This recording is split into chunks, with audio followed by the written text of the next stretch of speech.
جان ایلیا میرے والد تھے اور آج جو گفتگو ہوگی وہ ان کے اشعار شاعری کے بارے میں ہوگی اور تھوڑی سی ان کی ذاتی زندگی کے بارے میں ہوگی۔ ایک ان کا بہت مشہور قطعہ ہے جو کہ بہت جانا اور پہچانا جاتا ہے، ان کے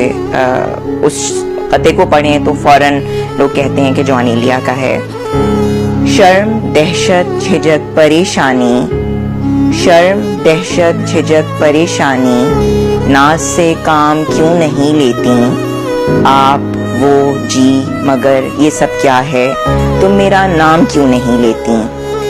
ویسے تو کراچی میں رہتی ہوں، لیکن میں اپنی پڑھائی کے لیے تعلیم کے لیے لاہور گئی، اور وہاں جب بہت ینگ لڑکے لڑکیاں میرے پاس آتے تھے یہ پوچھنے کہ میں جان ایلیا کی بیٹی ہوں، اور وہ جس طرح اشعار پڑھ کے ان کے بتاتے تھے تو میں حیران ہوتی تھی کہ کسی سے اتنی محبت اور عشق کیا جا سکتا ہے۔ ان کے بہت فینز ہیں، فین فالوئنگ